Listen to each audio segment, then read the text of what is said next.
마음으로 우리 함께 하나님 말씀 바로 보도록 하겠습니다. 모두 자리에 수련하셔서 역대상 23장 24절부터 32절까지 말씀을 교독하겠습니다. 구약 성경 645쪽 가량이 있습니다. 역대상 23장 24절을 제가 먼저 읽겠습니다. 이는 다 레위 자손이니 그 조상의 가문을 따라 계수된 이름이 기록되고 여호와의 성전에서 섬기는 일을 하는 20세 이상 된 우두머리들이라.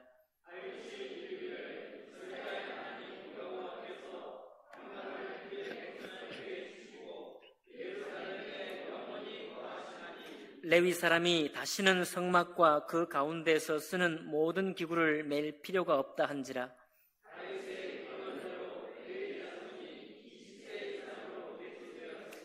그 직분은 아론의 자손을 도와 여호와의 성전과 뜰과 골방에서 섬기고 또 모든 성물을 정결하게 하는 일, 곧 하나님의 성전에서 섬기는 일과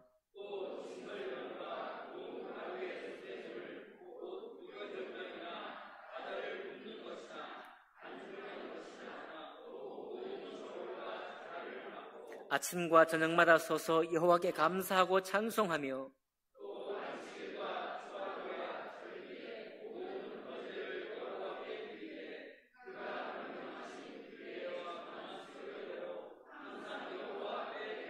함께 읽습니다. 또 회막의 직무와 성소의 직무와 그들의 형제 아론 자손의 직무를 지켜 여호와의 성전에서 수종드는 것이더라. 아멘. 말씀과 예배를 위해 기도합니다. 하나님 아버지, 이 말씀으로 저희 마음을 거룩하게 인도해 주옵시고 그 거룩히 된 마음의 복을 통해 하나님 아버지, 저희 마음이 주님 앞에 기쁘며 감사가 넘치는 삶이 될 수 있도록 역사해 주옵소서. 모든 예배를 주님께 의탁하며 귀하신 우리 주 예수님 이름으로 기도하옵나이다. 아멘. 예, 자리에 앉으시겠습니다. 오늘 읽은 말씀을 본문으로 해서 하나님의 성전 시대를 살자라는 제목으로 말씀 나누겠습니다. 여러분, 하나님은 하늘에만 계시지 아니하고 우리 삶 속에 계시고 그리고 역사 속에 계십니다. 역사와 시대 속에 계신 하나님은 영원한 약속을 우리에게 주셨지만 동시에 특정한 시기마다 그 다스리는 원리나 율법이 달라질 때가 있습니다. 세속적으로 말하면 이를 패션이나 유행처럼 그 시절, 그 상황, 그 때에 맞게 하나님의 율법을 주시는 것이죠. 그러니 어떤 율법은 시대가 달라지면 사라지기도 하고 또 어떤 율법은 새롭게 생겨나기도 하는 것입니다. 특별히 오늘 사라진 율법과 새롭게 생겨난 이 새로운 법을 통해서 하나님 앞에 은혜를 받기를 원하는데, 오늘 이 법은 어떤 법이냐면 제사장과 또 레위지파, 곧 제사장과 레위지파는 이스라엘에서 구별된 족속들이고 이들을 통해서 하나님을 섬기는 일을 하나님께서 맡기셨습니다.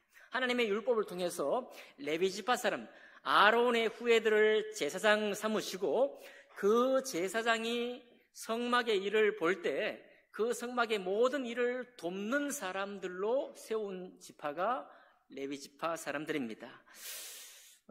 잠깐 우리 영상 준비되어 있으면 영상을 한번 3분 정도 되는데요. 제사장과 레위지파 하는 일들을 음악과 함께 3분 정도 한번 시청해 보도록 하겠습니다. 성막에 관한 영상입니다.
네, 고맙습니다.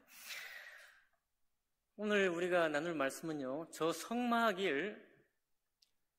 일을 레위 지파가 맡았는데, 저게 거룩한 음악과 함께 나왔지만은 사실 천막입니다. 천막. 쉽게 말하면 천막이고, 천막 밖에 테두리가 있으니 광야에 40년 동안 광야의 땅을 걸을 때마다 이스라엘 모든 한 120만 명 되는 이스라엘 지파가 옮겨 다니고 40년 동안 옮겨 다니면서 저 천막을 항상 걷고 기둥을 뽑아서 줄을 뽑고 천막을 또 정해진 규칙에 따라 개고, 그리고 언약궤니 떡상이니 번제단이니 전부 다 레위 지파가 그 멜 수 있는 궤, 아까 번제단도 보면은 멜 수 있도록 봉이 있었고요. 떡상도 멜 수 있는 봉이 있었죠. 언약궤도 멜 수 있는 봉이 있죠. 안에 있는 분향단도 멜 수 있는 봉이 있습니다. 그 모든 것들을 전부 다 메고 다시 이동을 하고, 그리고 천막을 치고 다시 언약궤를 놓고 등등 이 일을 레위 지파가 하고 있었습니다. 본당의 모든 기물들이죠. 기물들, 천막과 휘장을. 그러니까 쉽게 말씀드리면 여러분, 요즘 젊은 사람들이 종종 하는 텐트 1박 2일 차박이라든지 밖에 나가서 자는 활동을 하지 않습니까? 그럴 때 우리 기억을 더듬어 볼 때 텐트를 치고 걷고 또 다른 데로 가서 다시 치고 천막을 치고 하는 겁니다. 그러면 텐트 칠 때 뼈대를 세우겠죠. 천막을 덮고 또 천막을 붙드는 줄을 땅에 연결해서 고정핀을 받고 거기에 또 줄을 연결해서 사방에 고정을 합니다. 그리고 천막이 마련되면은 그 속에 이부자리라든지 아니면 무슨 주방 도구라든지 아니면 놀이 도구라든지 필요한 것들을 다 안에 배치를 하잖아요. 그리고 다시 이동을 합니다. 그 다음 다른 곳으로 하려면 또 어떻게 해야 돼요? 순서를 거꾸로 해야 되죠. 안에 있는 작은 기물들 전부 다 박스에 다 넣고, 그리고 옮긴 다음에 뼈대를 뽑고 천막을 다 걷어서 또 정해진 원리를 따라서 개어가지고 포개서 차에 싣고 가고 하는 것입니다. 3분 동안 영상을 봤더니 주무십니까? 안 됩니다. 네. 그 일을 여러분, 우리가 군대 생활을 혹시 훈련소 생활을 떠올려만 봐도 벌써 이거 개는 양식이 다 정해져 있잖아요. 아마 40년 동안 그 일을 반복했으니까 거기에 굉장히 뛰어난 사람들이 많이 나왔을 거예요. 이렇게 개면 빨리 갤 수 있어. 이렇게 갤 때 이게 각을 잡는다 그러죠. 각도 잡히고 나중에 접고 펼 때 쉬워 하는 그런 기술들이 다 이제 익숙하게 되어서 마련될 겁니다. 그 일들을 40년 동안 했을 뿐만 아니라 이제 사사시대, 이스라엘에 아직 왕이 세워지기 전에 300년 동안의 사사시대 동안에도 그때는 성막을 세워서 고정시켜 놨지만 그 일들을 계속했습니다. 오늘 여러분과 제가 읽은 다윗이 이제 예루살렘이라는 정해진 땅에 고정된 성전을 세울 때, 그때 오늘 이 말씀이 주어진 것입니다. 더 이상 이동할 필요가 없는 성전이죠. 여러분, 천막은 이동에 간편해야 되기 때문에 천막을 칩니다. 그런데 오늘 보진 않았지만 성전 벽이 뭘로 되겠습니까? 성전 벽은 천막으로 되지 않겠죠? 돌로 씁니다. 돌로. 이동할 필요가 없기 때문에 돌을 깎아서 돌을 세웁니다. 그리고 번제단도 이동하기 쉽게 이제 채를 멜 수 있는 그 궤를 넣었지만 이제 번제단에 이동할 필요가 없어요. 성전 세우면 이동할 필요가 없잖아요. 역시 번제단도 고정됩니다. 돌로 사방을 세워서 그 치수를 따라서 세워가는 것입니다. 그러니 다시는 레위 지파에게 주어진 임무 중에, 율법 중에 출애굽 이후에 40년 동안 성막 생활할 때는 항상 레위 지파는 천막을 메고 가야 됩니다. 그리고 번제단은 메고 가야 돼요. 분향단도 메고 가야 됩니다. 언약궤도 어깨에 메고 가야 돼요. 이 율법대로 하지 않으면 큰일 납니다. 그래서 다윗이 예루살렘의 성전을 세우길 원해서 어떻습니까? 성막인 언약궤를 수레에 싣고 올라가다가 그 수레가 덜컹거리면서 언약궤가 출렁거릴 때 그것을 우사가 급히 붙잡았는데 그 우사가 어떻게 됐나요? 죽었잖아요. 우사가 잘못한 게 아닙니다. 우사가 잘못한 게 아니라 궤를 어깨에 메고 가라는 주님의 율법을 어겼기 때문이에요. 수레에 싣고 가니까 그런 사단이 난 겁니다. 그러니 하나님이 정한 그때의 그 정황과 그때에 맞게 주신 율법은 반드시 지켜야 되는 거예요. 지키지 않으면 문제가 생기는 것입니다. 그런데 오늘 우리가 읽은 말씀에 뭐라고 하고 있습니까? 26절에 레위 사람이 다시는 성막과 그 가운데서 쓰는 모든 기구를 맬 필요가 없다고 하는 것입니다. 이동할 천막도 없습니다. 다시 말뚝을 박을 핀도, 고정해야 될 핀도 필요가 없는 거예요. 이동할 아무런 것도 없습니다. 그저 여호와의 하나님의 예루살렘에 있는 성전에 세우고 고정된 성전에 다 준비된 고정된 분향단 장소, 고정된 언약궤 장소, 고정된 번제단의 장소 있습니다. 거기에서 섬기기만 하면 되는 것이죠. 그럴 때 여러분 40년 혹은 340년 동안 이 레위 지파 사람들이 준비된 기술, 포장을 접는 기술, 어떻게 하면 돌짝밭에 이 핀을 잘 박을 것인가, 그 핀을 박는 기술이 더 이상 필요 있나요, 없나요? 더 이상 필요 없어요. 아무리 익숙한 사람이 능숙한 기술을 다른 사람에게 자랑할지라도 이미 예루살렘의 성전 세운 뒤에는 그 모든 기술은 소용이 없습니다. 다시 그 기술을 준비할 이유도 없습니다. 무슨 말입니까? 하나님의 이 언약궤를 메고 레위 지파가 메고 가야 할 이동을 위해 준비된 모든 율법들은 폐하여진 것입니다. 이해가 되시죠? 그 율법은 끝이 난 거예요. 다시 그 길로 돌아갈 이유가 없는 것입니다. 레위 자손들에게 하나님의 율법을, 성막을 돌볼 율법을 말씀하실 때 그들이 할 일과 맬 일을 말씀했습니다. 레위 지파에는 고앗 자손이 있고 므라리 자손이 있고 게르손 자손이 있어요. 그 자손들마다 맡은 일이 다르고 메어야 할 것이 다릅니다. 그러니까 메어야 할 일이 있다는 말은 항상 성막이 옮겨 다닌다는 증거가 되는 것이죠. 그런데 항상 옮겨 다니는 성막이 이스라엘 약속의 땅에, 가나안 땅에 들어가서 다윗 왕이 드디어 예루살렘이라는 땅에 정하여 두고 하나님의 성전을 세우는 것입니다. 이동식 천막이 아니고 고정식 건물, 돌로 지은 건물을 세울 준비를 하고 있습니다. 반영구적으로 그 자리에 두고 쓰는 것이에요, 전부 다. 그러니 오늘 이 말씀이 나온 것입니다. 레위 사람이 다시는 성막과 그 가운데 쓰는 모든 기구를 맬 필요가 없다 한지라. 여러분, 그러니까 하나님의 말씀을 우리가 오늘 기억하기로 하나님은 어제나 오늘이나 영원토록 동일하시다. 영원한 언약의 말씀을 우리에게 주셨지만 그 말씀, 하나님은 때로 여러 가지 말씀 가운데 세대별로 시대에 따라서 폐지된 말씀도 있고 새롭게 우리에게 허락하신 말씀도 있다는 사실을 우리가 기억할 필요가 있겠습니다. 오늘 여러분 우리가 읽었던 말씀에 보니까 맬 필요가 없다라고 26절에 남아있죠. 그런데 28절부터 32절까지는 메어야 할 일은 끝났지만 성소 안에서 행해야 할 일은 여전히 남아있어요. 맞죠? 예루살렘 성전에서도 똑같이 사람들의 속죄를 위한 피의 제사를 드려야 했고, 그리고 떡상에 떡을 만들어서 올려야 했고, 분향단에 불이 꺼지지 않도록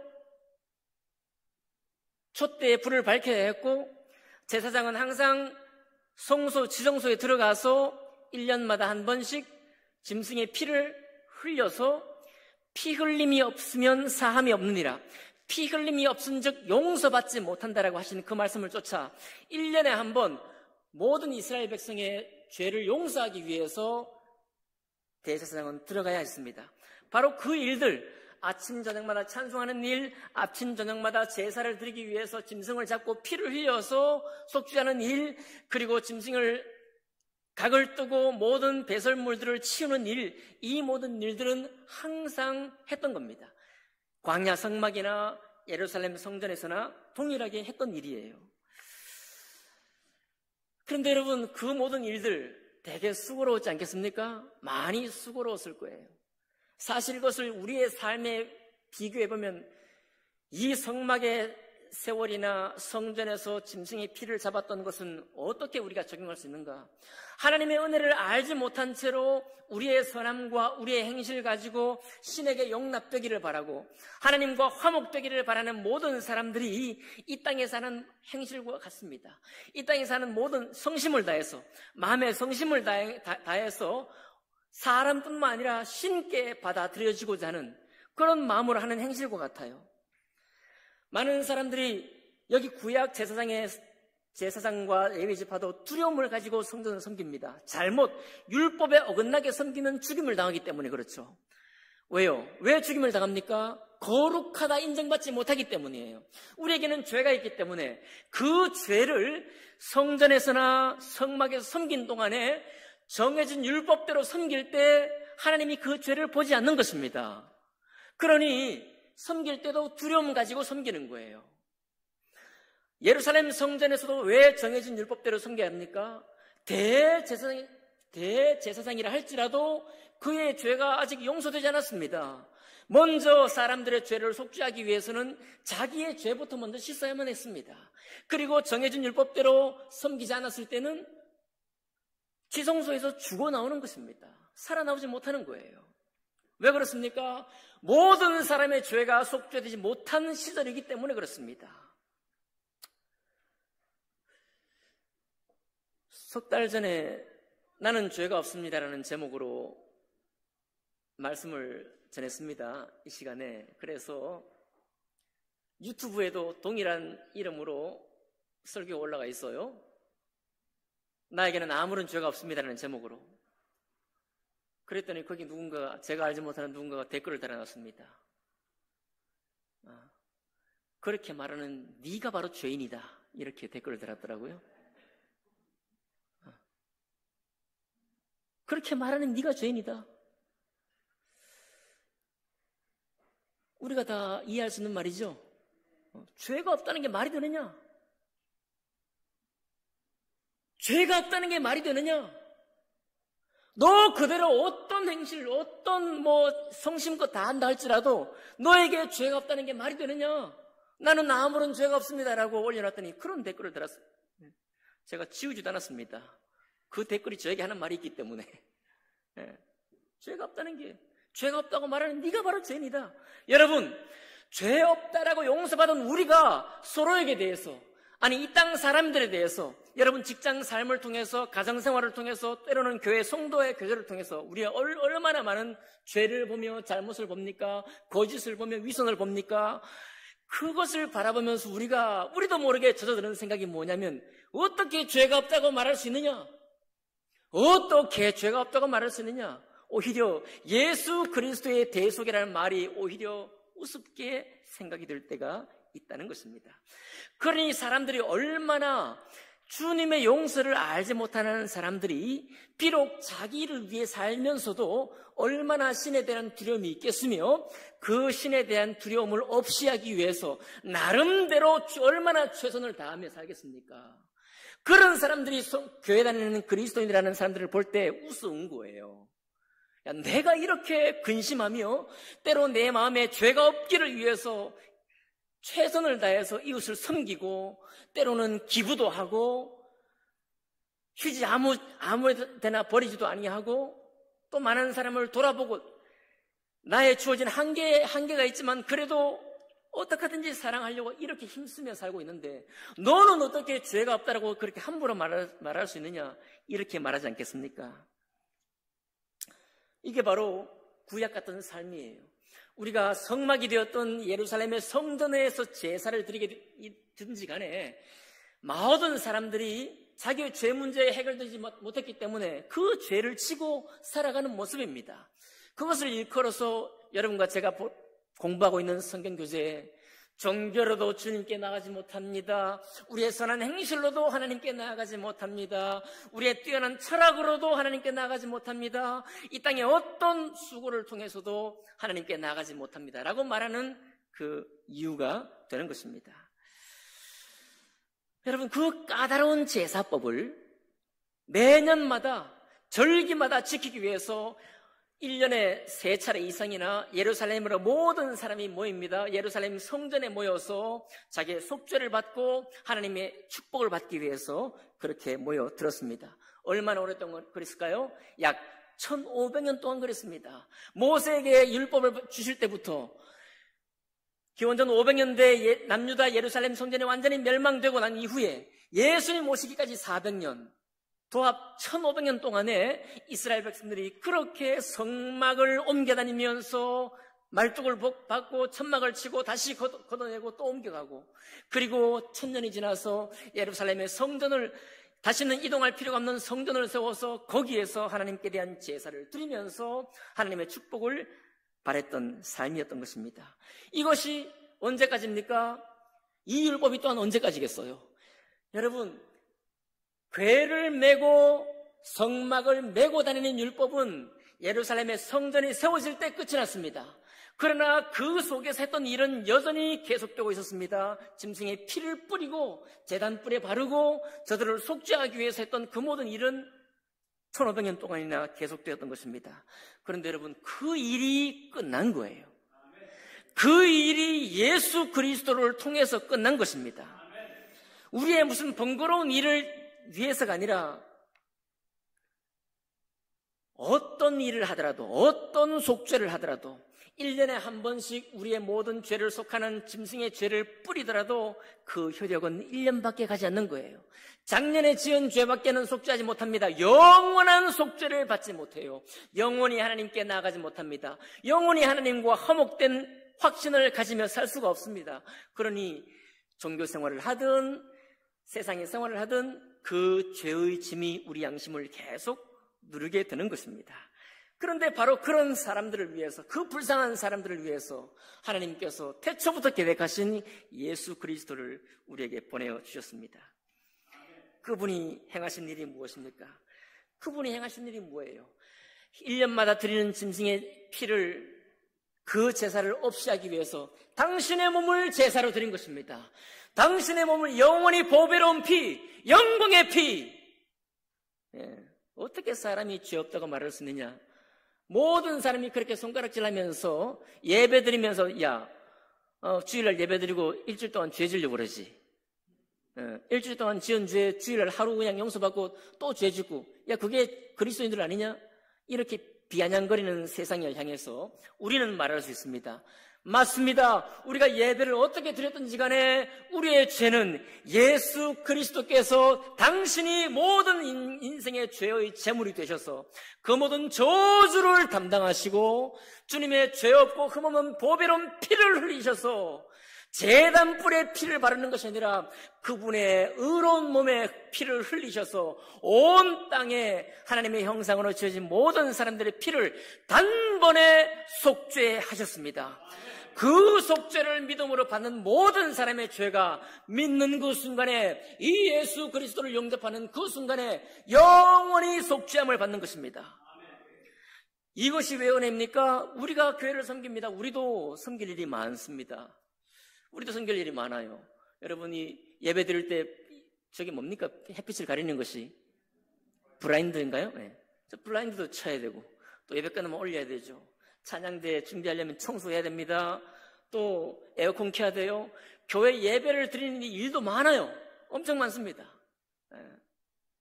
오늘 아침에 우리 주일학교 한 친구가 와서 이렇게 얘기하더라고요. 목사님, 어젯밤에 꿀잠 잤어요. 꿀잠 자게 하려면 어떤 일이 필요한지 아십니까? 풀장에 물 받아야 됩니다. 엄마들 와서 하루 종일 돌봐야 돼요. 2시간만 놀고 집에 가라고 하면 안 됩니다. 5시간, 6시간 놀게 만들어야 돼요. 그리고 집에 가서 자는 잠이 꿀잠입니다. 네, 제가 오늘 확실히 깨달았어요. 풀장을 섬기는 목적은 어디까지 해야 되느냐? 애들이 꿀잠 자고 나올 때까지 섬겨야 된다 이거예요. 아멘입니까? 근데 여러분, 우리의 섬김은 구약과 다릅니다. 구약은 두려움 가운데 섬기는 거예요. 그 두려움 가운데 주신 은혜의 율법을 따라 잠깐 지켜 섬기고 1년 동안의 복을 받는 것입니다. 그런데 우리는 그렇잖아요. 우리는 영원히 속죄 받은 우리의 기쁨과 감사로 그 감사와 기쁨으로 섬기는 겁니다. 무서워 섬기는 게 아니에요. 옛날 무슨 저 교회들처럼 이 강단에 올라오는 것조차 두려워하고 여기 물 떠나오는 이것조차 막 성스럽다고 생각하고 이 성전이라고 하는 성스러운 전이라고 하는 그런 시대에 우리가 살고 있지 않는 겁니다. 여기는 예배당이에요. 이곳은 예배당입니다. 예수 그리스도의 은총이 모든 사람에게 나누어지고 그 은총을 받아서 기쁨과 감사로 모든 죄에서부터 해방이 되고 속죄된 은혜와 기쁨을 가지고 하나님을 찬양하는 곳이 예배당이에요. 우리는 예배당을 섬기는 겁니다. 예배당 아니에요. 예배당을 잘 가꾸어서 하나님을 섬기는 거예요. 감사하니까, 기쁘니까요, 영광스러우니까 세상 어디에도 줄 수 없는 이 놀라운 속죄의 대속의 은혜, 하나님과 화목된 이 은혜를 우리에게 주셨으니까 우리가 감사하는 겁니다.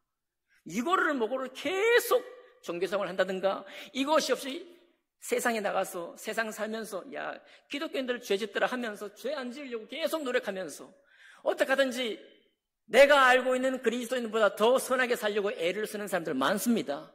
교회를 교회도 시끄러워서 안 되겠어. 교회를 떠나가지고 나만큼은 내 양심만큼은 하나님 앞에 선하게 살 거야. 이렇게 작심한 사람들도 엄청나게 많습니다. 그 사람들의 실수가 무엇입니까? 그분의 결기는 격려해주고 싶습니다. 그분의 다짐은 축하해드리고 싶습니다. 그러나 그분이 잃어버린 게 무엇입니까? 아무것도 얻을 수 없는, 아무 데도 올 수 없는 예수 그리스도의 은혜를 그가 받지 못하는 겁니다. 모든 것을 잃은 것 같아요. 그가 어떤 섬김을 섬기더라도 영원한 마음의 평안은 얻지를 못합니다. 가까운 교회에 우리 그분도 계셨습니다. 저에게 와서 목사님, 저도 교회 여러 가지 시끄러운 일도 많아가지고 이제 교회 안 다녔는데 그래도 제가 이 일 할 때 정말 양심적으로 합니다. 제가 이 일 정말 의리한 사람들 불평 안 나오도록 세세하게 잘 돌아봅니다. 제가 그리스도인으로 삽니다. 그렇게 자랑하시더라고요. 감사하게도 그분이 다시 교회를 가셨습니다.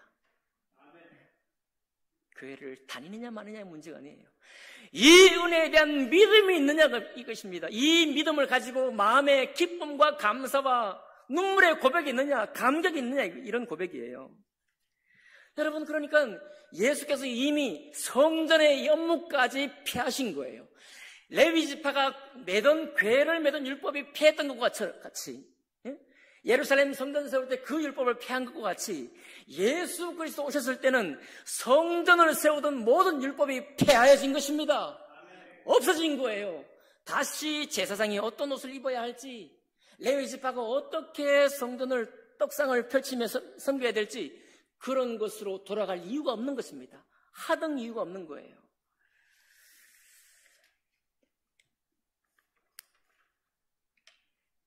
옛날에 우리 어머니들은 빨래를 겨울에 하셨죠. 겨울에 얼음 깨가지고 빨래 방망이 들고 와서 빨래 다라이 광주리에 빨래 가지고 얼음 깨가면서 빨래 하셨습니다. 그때 빨래 방망이 만든 사람들 잘 만들었겠죠. 지금 얼마나 이용했겠습니까? 지금 빨래 방망이 만드는 사람이 있나요? 빨래 방망이 쓰는 분들 계시나요?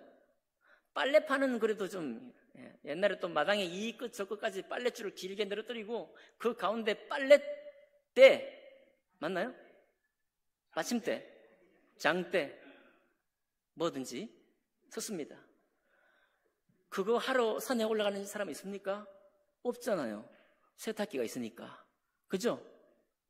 세탁기를 사두고 만약 지금도 빨래 방망이를 만들어서 팔려고 하는 사람이 있다면 얼마나 우스꽝스럽겠어요. 여러분, 얼마나 우스꽝스럽겠습니까? 세탁기가 있는데 왜 빨래 방망이를 드냐고요? 왜 빨래판을, 빨래판이 가끔 쓸 때가 있죠. 뭐 이렇게. 하등 소용없는 율법으로 다시 돌아가. 하등 성전 생활로 다시 돌아가. 성막 생활로 다시 돌아가. 얼마나 안타깝느냐 그런 말입니다. 우리는 그럴 이유가 없다는 거예요. 여러분, 그럴 이유가 없다고 주님께서 선언하셨습니다. 그게 바로 2000년 전에 오신 예수 그리스도의 은혜예요. 그분의 은혜를 믿고 나니 내가 이제 하나님과 화목된 마음이 들어요. 죄가 사라진 게 아니라 죄는 나에게 여전히 있지만 잘못된 행실도 있고 입도 삐뚤어져 있고, 오늘 이 말씀 들으면서 입 삐뚤어진 사람들 입이 다 바르게 되시길 바랍니다. 걸음걸이가 삐뚤어진 사람들 걸음걸이가 다 바르게 되시길 바라요. 자, 어쨌든지 간에 내가 어떻게 걷고 어떻게 말하는지 간에 예수 그리스도의 보배로운 보혈의 공로가 완벽하게 그를 믿음으로 받는 모든 사람에게 영원한 아멘이 되십니다. 이거 알고 하나님을 섬기는 것이 교회이고 교인들입니다. 그 여러분 착각하지 마세요. 섬기다가 성도 바라보면서 세상 사람들 바라보면서 또다시 내가 선한 행실로 돌아가려고 그래요. 또다시 내가 저분은 겉으로 섬기지만 나는 성심으로 섬길 거야. 아니, 모든 섬김은 성심으로 섬겨야죠. 그렇죠? 에휴, 꿀잠 잘 때까지 섬겨야 된다니까. 섬기는데 그것은 기쁨과 감사 때문에 섬기는 거잖아요. 감사가 없는 분들은 회개해야 됩니다. 저와 같이. 기쁨이 없는 분들 회개해야 돼요. 이것이 기독교의 존재 이유고 하나님이 태초부터 이 성경을 기록하신 목적입니다. 그 목적을 주님이 다 이루신 거예요. 하나님의 성전이 바로 여러분과 저라고 말씀하셨어요. 이제 마지막 시대에 여러분 예수님 오셔서 성전이 또 달라졌습니다. 아까 이동할 수 있는 성막도 아니고 이제 예루살렘에 고정된 성전도 아닌 이제는 막 돌아다니면서 우리 살아 움직이는 우리 자신이 하나님의 성전이요, 모인 우리가 바로 하나님의 성전이라고 주님이 선언하셨습니다. 너희가 하나님의 성전인 것과 하나님의 성령이 너희 안에 계시는 것을 알지 못하느뇨? 아멘입니까? 하나님의 성령이 계신가요? 그러면 왜 우리가 입을 바르게 하고 걸음걸이를 바르게 하고 될 수 있는 대로 반듯하게 섬기려고 합니까? 하나님의 영이 계시기 때문에 그래요. 아멘 합시다.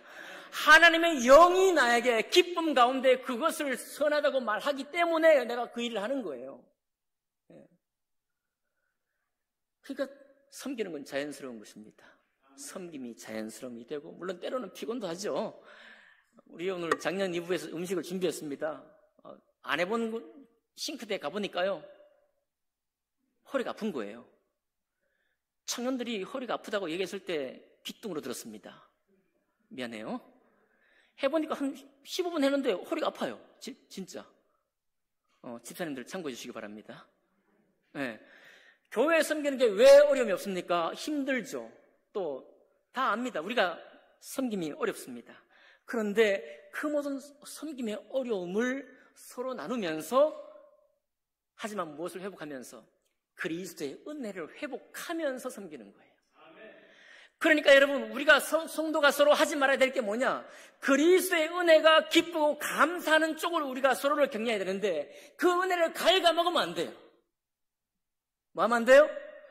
은혜를 갉아먹으면 안 됩니다. 은혜를 파헤치면 안 돼요. 여러분, 은혜는 하나님의 성전의 율법보다 더욱더 예수 그리스도의 몸에 정하신 가장 확실한 율법으로 우리에게 주셨지만, 가장 확실한 사랑의 법으로 주셨지만, 신기하게도 이 법은 믿음의 법이기 때문에 자꾸만 옆에서 끌어내리거나 물어뜯고 그러면요, 우리 안에 이 은혜가 얇아져 버립니다.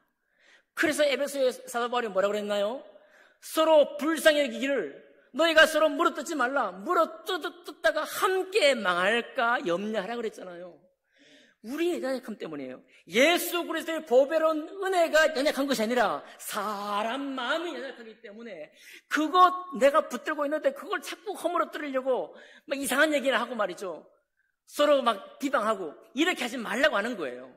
그거 하면 하나님께 복 못 받기 때문이 아니고, 그거 하면서 이 놀라운 예수의 복을 다 잃어버릴까봐, 이 놀라운 은총을 잃어버리고 다시 성전시대에 돌아갈까봐, 다시 성막시대에 돌아갈까봐, 다시 자기 양심으로 돌아갈까봐 하나님께서 걱정이 돼서 그 말씀하는 거예요.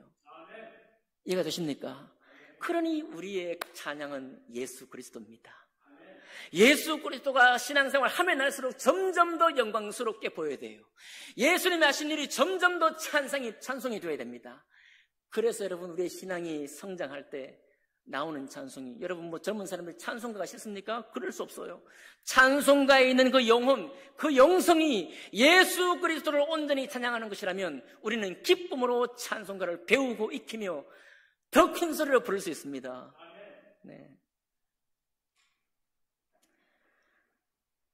하나님의 성전된 그것을 감사하면서 교회를 섬깁시다.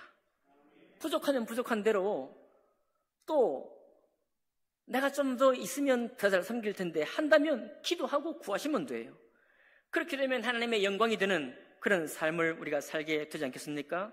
여러분, 성전의 일은 끝났습니다. 율법은 끝났어요. 그 율법은 끝났습니다. 이제 예수 안에서 생명의 성령의 법으로 초청받은 여러분과 제가 하나님께 대한 감사로 몸된 교회를 섬기고 세상을 섬기고 우리 지체들을 사랑할 수 있는 여러분과 제가 되기를 주님 이름으로 축복합니다. 기도하겠습니다.